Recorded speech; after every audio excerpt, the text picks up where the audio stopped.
Bonsoir mes chers Barcelonais, accrochez-vous. Le GOAT Oriol Romeu quitte officiellement le Barça. À 33 ans, son contrat est annulé, et Flick a déjà un gros casse-tête.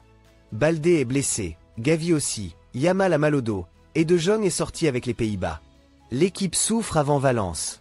Ce n'est pas fini, Rashford déçoit, il n'a presque rien montré. Le Barça pense même à arrêter son prêt dès l'hiver. En plus, le Barça regarde Marc Guéhi, défenseur anglais, pour renforcer la défense. Pour Javi Martinez, Lamine Yamal est déjà le meilleur du monde, même devant Dembélé. Alors Barcelonais, est-ce que Flick peut vraiment gérer tout ça et ramener le Barça au sommet? Tous les détails dans cette vidéo. Ce vendredi soir, c'est officiel, Oriol Romeu quitte le FC Barcelone. À 33 ans, le milieu de terrain met un terme à son aventure blaugrana après un accord conclu avec le club. Le communiqué est clair, Romeu a fait preuve de professionnalisme et d'engagement, et le Barça le remercie pour son dévouement. Mais derrière cette annonce, une nouvelle question se pose.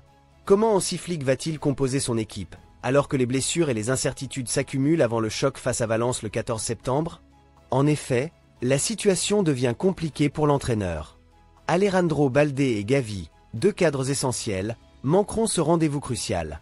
Baldé, blessé aux ischio-jambiers à l'entraînement, sera absent 3 semaines, ce qui l'écarte non seulement du match de Liga mais aussi de l'entrée en Ligue des Champions face à Newcastle. Quant à Gavi, toujours gêné par son genou opéré, il poursuit sa convalescence et reste indisponible. Deux absences lourdes qui fragilisent déjà l'équilibre de l'équipe.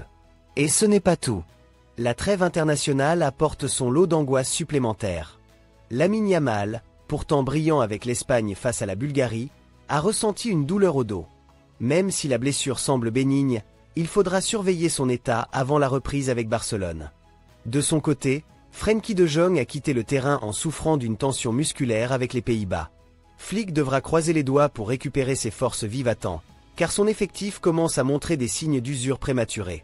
Dans ce contexte fragile, les déclarations de Javi Martinez sur Lamine Yamal font le tour du monde. L'ancien milieu du Bayern n'a pas hésité. Pour lui, Yamal est le meilleur du monde, devant même Ousmane Dembélé, pourtant vainqueur de la Ligue des Champions avec le PSG. Certains y voient un excès de patriotisme espagnol, mais le débat est lancé. Yamal peut-il vraiment viser le Ballon d'Or 2025 à seulement 17 ans? Une comparaison avec Messi est même évoquée, preuve que les attentes sont gigantesques. Mais attention, car la concurrence est rude. Dembélé brille à Paris, Rafinha accumule buts et passes décisives, et la course au Ballon d'Or ne se limite pas aux éclats individuels. Elle récompense aussi les titres, et Barcelone sait qu'il doit retrouver le chemin des trophées pour espérer voir l'un de ses joyaux sacrés. En attendant, Flick doit gérer le présent, stabiliser son vestiaire, relancer des joueurs clés, et trouver des solutions à court terme. Côté Mercato, un nom circule avec insistance. Marc Guéhi, le capitaine de Crystal Palace. Le défenseur anglais de 24 ans attire l'œil des géants de Liga, dont le Barça et le Real Madrid. Sa régularité en Premier League et son expérience avec l'Angleterre séduisent, et son contrat qui court jusqu'en 2026 ouvre une porte aux négociations. Liverpool avait failli l'attirer cet été, mais le transfert avait échoué. Barcelone pourrait-il en profiter? Sa venue serait un vrai coup de fraîcheur pour une défense qui en a bien besoin.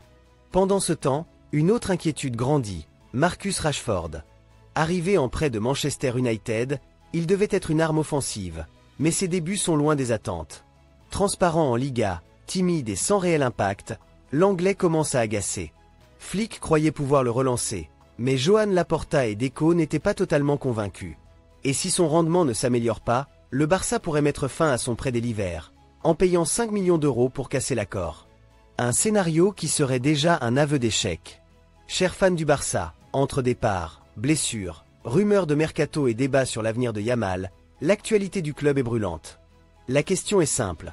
Pensez-vous que Hansi Flick a les armes pour gérer toutes ces tempêtes et mener Barcelone vers les sommets cette saison? Donnez votre avis, et comme toujours, Visca Barça et à très bientôt pour de nouvelles infos.